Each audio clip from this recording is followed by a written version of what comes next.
कृष्ण के सवाल और बर्बरीक के उत्तर। महाभारत का युद्ध अपने चरम की ओर बढ़ रहा था। चारों ओर युद्ध की तैयारी थी। उसी समय एक अद्भुत योद्धा युद्ध भूमि की ओर बढ़ रहा था। उसके कंधे पर 3 अमोघ बाण थे और चेहरे पर अद्भुत तेज। वह था बर्बरीक, घटोत्कच का पुत्र और भीम का पौत्र।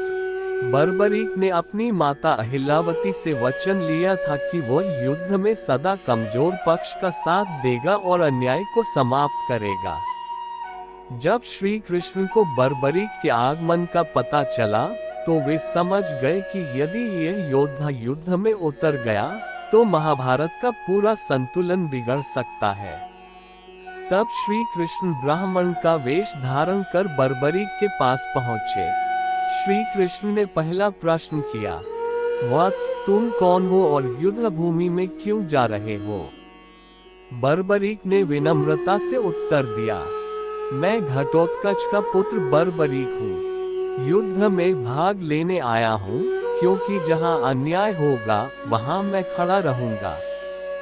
कृष्ण मुस्कुराए और पूछा, तुम किस पक्ष का साथ दोगे, पांडवों का या कौरवों का?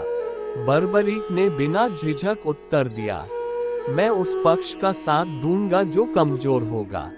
यही मैंने अपनी माँ को वचन दिया है। ये सुनकर कृष्ण गंभीर हो गए।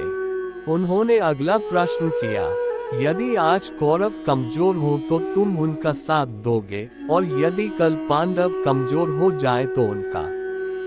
बर्बरीक ने शांत भाव से कहा, हाँ प्रभु, मैं प्रतिदिन कमजोर पक्ष के लिए लड़ूंगा।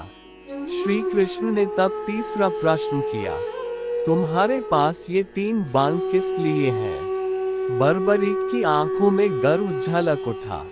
उसने कहा, पहला बाण मैंने शत्रुओं को चिन्हित करने के लिए, दूसरा अपने पक्ष के योद्धाओं को चिन्हित करने के लिए, और तीसरा सभी चिन्हित शत्रुओं का नाश करने के लिए प्राप्त किया है।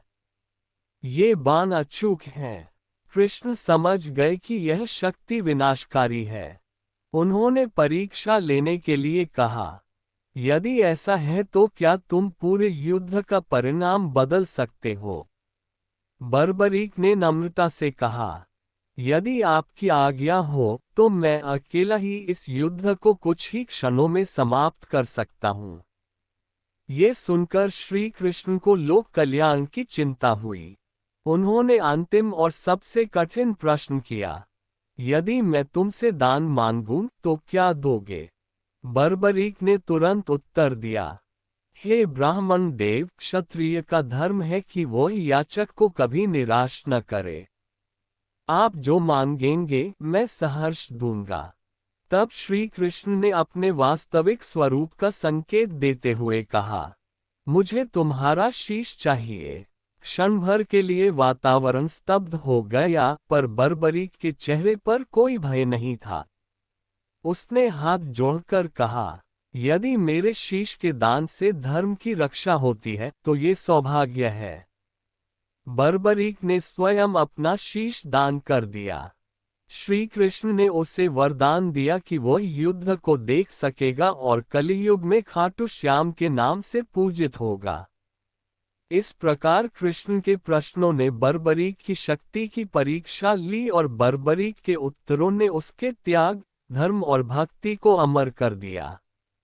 इसके पहले जिसने भी मेरे चैनल को सब्सक्राइब नहीं किया हो तो सबसे पहले सब्सक्राइब बटन पर क्लिक करके बेल आइकन को दबाएं, जिससे आपको रोज इसकी प्रकार की वीडियो मिलती रहे। पर मेरी वीडियो अच्छी लगे तो वीडियो को अपने दोस्तों को शेयर करना ना भूलें।